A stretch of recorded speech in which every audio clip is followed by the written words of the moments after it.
कहते हैं मन के हारे हार है, मन के जीते जीत। ये बात सुनने में बेहद आसान लगती है, लेकिन ये मन है क्या, इसको कंट्रोल में कैसे रखा जाए, ये समझना थोड़ा मुश्किल लगता है। अमित, अगर इस सवाल का जवाब हमें किसी एक्सपर्ट से मिल जाए तो? बिल्कुल, तो आइए मेंटल हेल्थ पर बातचीत करते हैं। डीडी मॉर्निंग शो के मेंटल हेल्थ सेगमेंट में आज हमारे साथ हैं ब्रह्मा कुमारी सिस्टर शिवानी। नमस्कार। ओम शांति। ओम शांति। ओम शांति। शुक्रिया सिस्टर शिवानी, क्योंकि हवा में आज़ादी का रंग घुला है, तो जब इस सप्ताह हम एक दूसरे को हैप्पी इंडिपेंडेंस डे बोलें, आपके लिए इंडिपेंडेंस, फ्रीडम, आज़ादी के क्या मायने हैं? बहुत इम्पोर्टेंट है। हम सबको फ्रीडम चाहिए, फिजिकल फ्रीडम। कहते हैं मुझे रोको टोको नहीं, मुझे पता है मुझे क्या करना है, मुझे कितने बजे घर आना है, मुझे कितने बजे जाना है, मुझे क्या करना है। I need that physical freedom. Financial freedom हर एक को चाहिए कि मुझे किसी से पैसे मांगने ना पड़े, मैं खुद कमाऊँ, चाहे मैं थोड़ा कमाऊँ लेकिन मैं खुद कमाऊँ, मुझे किसी से मांगना ना पड़े। सोशल फ्रीडम कि समाज कौन है मुझे बोलने वाला कि मुझे क्या करना है, ये मेरी ज़िंदगी, you know, this is how we talk, ये हमारी भाषा है। तो हमारे पास फिजिकल, फाइनेंशियल, सोशल, ये सारी फ्रीडम है। लेकिन इमोशनल फ्रीडम ये नहीं है। इमोशनली हम कंप्लीटली डिपेंडेंट है, मतलब मन गुलाम है।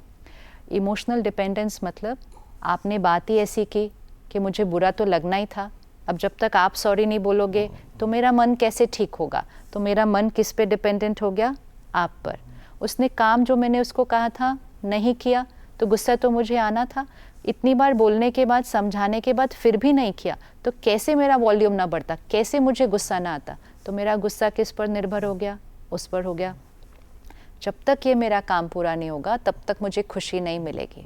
जब तक मुझे वो नई चीज़ नहीं मिलेगी जो सबके पास आ गई है, तब तक मुझे खुशी नहीं मिलेगी।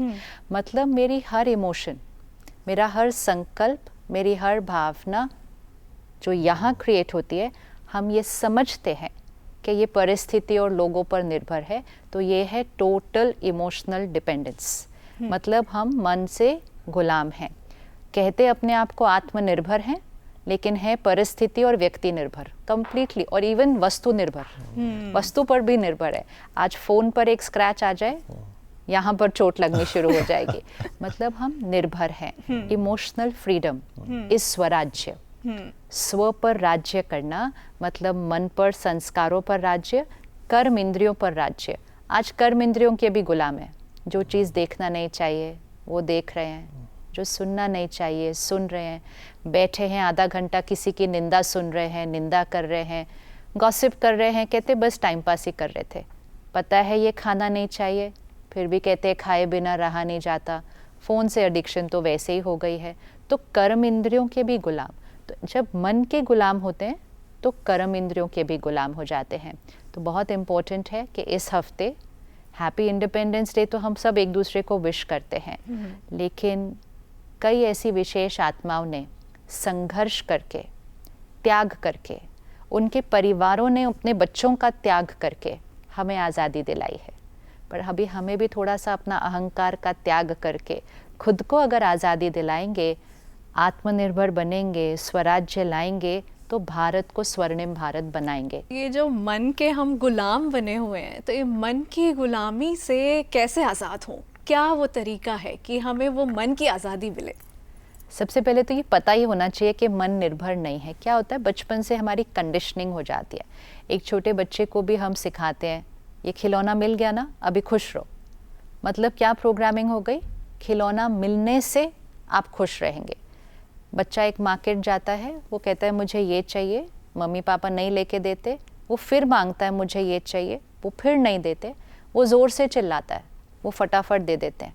उसकी कंडीशनिंग हो गई कि जब मैं ऐसा करता हूँ तब ये बदल जाते हैं। तो ये एक बहुत कंडीशनिंग हमारी होती जाती है कि मेरे मन की स्थिति किसी न किसी चीज़ पर बाहर निर्भर है, ये मुझे सिखाया जाता है। अगर एक बच्चे को शुरू से सिखाया जाए कि एग्ज़ाम है, तो वो समय जब आपको सबसे ज़्यादा पीसफुल होना चाहिए, क्योंकि वो आपकी परफॉर्मेंस को, और लेकिन वो सिखाया नहीं जा रहा। बच्चे को पूछते ऐसे कैसे, आपको टेंशन नहीं है, आपका एग्जाम मतलब नहीं है तो आप नॉर्मल हैं। So it's a programming, it's a coding जो बार बार रिपीट हो रही है।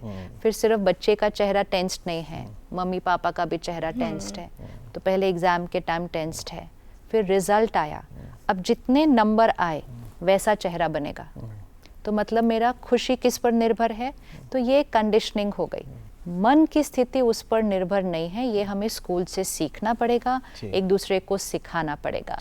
तो इसीलिए दूसरों के लिए नहीं, खुद के लिए, खुद के स्वास्थ्य के लिए अपने मन को सही दिशा में लेकर जाएं। जी शिवानी जी, जब फिजिकल हेल्थ की बात होती है, क्योंकि हम अक्सर तंदुरुस्ती कहते हैं, हाँ। मंदरुस्ती नहीं कहते हैं, हाँ। तो फिजिकल हेल्थ में शायद हर ऑफिस में, स्कूल में, घर परिवार में एक फर्स्ट एड बॉक्स होता है। उसमें पट्टी भी रखी है, बैंडेड भी है और कोविड के बाद सैनिटाइजर, मास्क भी। लेकिन मेंटल ऑक्सीमीटर हेल्थ, भी। हाँ जी, ऑक्सीमीटर भी अब लेकिन जब तक हम ये जाने कि मन जीता जग जीता और ये हमारी चॉइस है, तब तक हम थोड़ी गलतियां भी करेंगे। तो मेंटल हेल्थ का फर्स्ट एड बॉक्स क्या होना चाहिए, उसमें क्या होगा?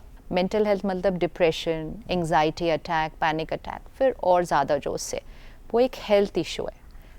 बहुत बहुत बड़ी परसेंटेज को कोई मेंटल हेल्थ इशू नहीं है, एक परसेंटेज है जिसको मेंटल हेल्थ इशू है, वो उसका इलाज शुरू कर रहे हैं। लेकिन मेजॉरिटी हम सबको इमोशनल हेल्थ इशू है। इमोशनल हेल्थ हम बोलेंगे, इमोशनल डिजीज़ है स्ट्रेस, गुस्सा, नफरत, ईर्ष्या, कंपैरिजन, स्पर्धा, कंपटीशन। मतलब जब मन की स्थिति हलचल में है, वो इमोशनल डिजीज़ है। डिजीज़ मतलब ईज की पोजीशन, स्थिरता की पोजीशन से शिफ्ट हो गई तो वो डिस ईज हो गई।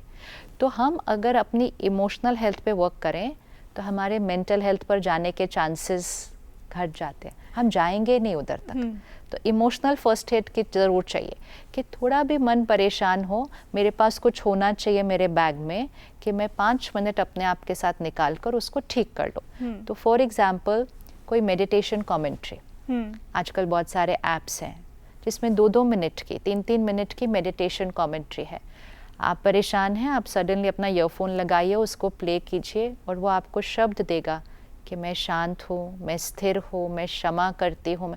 वो 2-3 मिनट में यहाँ सोचने का तरीका बदल जाएगा और मन का काम हो जाना, स्थिर हो जाना ईजी हो जाएगा। एक मेडिटेशन कमेंट्री। दूसरा डीप ब्रीदिंग। आपका माइंड बहुत फास्ट रैपिड जा रहा है, आप बस 1 मिनट रुक के डीप ब्रीथ कर लीजिए। और सिर्फ डीप ब्रीथ नहीं कीजिए, डीप ब्रीथ के टाइम आप संकल्प कीजिए कि मैं अपने अंदर के गुस्से को बाहर फेंक रही हूँ और परमात्मा से शांति की शक्ति अपने अंदर भर रही हूँ। सो ब्रीथ ऑल्सो, लेकिन थॉट भी क्रिएट करें। एंड थर्ड मोस्ट ईजी, हमारे पास कोई किताब या फ़ोन से कोई वीडियो होना चाहिए जो कि खुराक होता है, जिसको हम स्पिरिचुअल कंटेंट कहते हैं। कि मेरा मन परेशान, बहुत लोग हमें कहते हैं मैं उस दिन वो प्रॉब्लम से गुजर रहा था, मेरी ये क्वेश्चन थी, बस मैंने उस टाइम वो वीडियो देखा और मुझे आंसर मिल गया। यू नो, क्योंकि जो हमारे माइंड पे चलता है, प्रकृति भी हमारे सामने वो चीज़ लेकर आती है, तो उसको हम खुराक कहेंगे। Basically content is emotional diet. और इसीलिए आज इमोशनल ही हम इतने डिस्टर्ब्ड हैं, क्योंकि हमारी इमोशनल डाइट बहुत वैसे हुई है। तो थोड़ी सी हेल्दी इमोशनल डाइट अपने पास हमेशा रखें। जैसे किसी को शुगर है तो वो एक बिस्किट या एक चॉकलेट अपने पास रखते हैं ना, इमोशनल कंटेंट, हेल्दी कंटेंट अपने पास रखो, 5 मिनट खोल के पढ़ लो या सुन लो। हमने इमोशनल हेल्थ की बात तो की कि इमोशनल हेल्थ है क्या, लेकिन हम में से बहुतों को रियलाइज़ ही नहीं होता कि हम कितने इमोशनली हेल्दी हैं। वो कैसे पहचाने, वो रियलाइजेशन किस तरीके से हो सकता है? वो इसलिए हमें नहीं पता क्योंकि हमने इमोशनल डिजीज़ को नॉर्मल कह दिया है समाज में। आपके शो पे भी बहुत डॉक्टर्स आए होंगे पिछले 2 साल में, हमने सब न्यूज़ चैनल्स में डॉक्टर्स को कॉन्वर्सेशन में देखा है कि यंग लोग सडनली रात को सोए, सुबह नहीं उठे, कार्डियक इशू, हॉस्पिटल तक नहीं पहुँचे। क्या रीज़न है? बार बार तो क्वेश्चन ये है ना कि क्या रीज़न है, ताकि हम आगे सबका ध्यान रख सकें। तो उन्होंने कहा लाइफस्टाइल। तो फिर सामने वाले ने कहा लेकिन वो तो वेजिटेरियन थे, लेकिन उन्होंने तो कभी अल्कोहल स्मोक नहीं किया, वो तो रोज़ एक्सरसाइज भी करते थे। फिर हर डॉक्टर ने कहा स्ट्रेस। तो जब हमें ये समझ में आ जाता है कि स्ट्रेस हार्ट पर इतना असर करता है कि किसी की डेथ हो सकती है, तो हम उस स्ट्रेस को नॉर्मल कैसे बोल सकते हैं? तो सबसे पहले नॉर्मल की परिभाषा को बदलना है। ये डीप कंडीशनिंग है कि सब नेगेटिव इमोशंस को नॉर्मल बोला और जो पॉजिटिव फीलिंग्स है, खुशी, प्यार, शांति, शक्ति, सहयोग, इसके लिए हम कहते हैं मुझे चाहिए, मुझे खुशी चाहिए, तो कुछ खरीदना है उसके लिए, कहीं घूमने जाना है, कुछ नया खाना है, कुछ नया पहनना है। तो जो नेचुरल है वो चाहिए, जो अननेचुरल है वो नॉर्मल बोल दिया तो फिर सब कुछ ऊपर नीचे तो हो ही जाएगा। तो क्लैरिटी, एक लिस्ट बनाए कौन सी नेचुरल है कौन सी अननेचुरल है, जो चीज़ यहाँ डिस्कम्फर्ट लाती है और यहाँ डिस्कम्फर्ट लाती है उसको नॉर्मल बोलना बंद कर दें। जी। इवन एक्सपेक्टेशंस, हम कहते हैं एक दूसरे से एक्सपेक्टेशंस तो नॉर्मल है, नहीं, क्योंकि उसके बाद आप हर्ट होंगे, फिर आपको रोना आएगा, फिर आपको बुरा लगेगा, फिर आपको रात को नींद नहीं आएगी, तो उसको नॉर्मल कैसे बोल सकते हैं?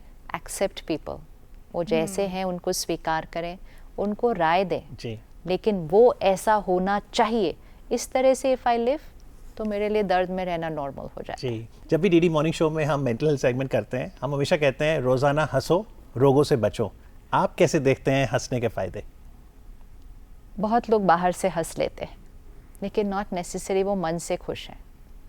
तो मन में खुशी चाहिए, सिर्फ ज़ोर से हंसने से, हाँ वो थोड़ी देर आप हंसते हो तो वो सारे हार्मोन सीक्रेट होते हैं, लेकिन आप पूरा दिन तो नहीं हंस सकते ना, नहीं हंस सकते, आप ज़ोर ज़ोर से हंसते तो नहीं रहेंगे।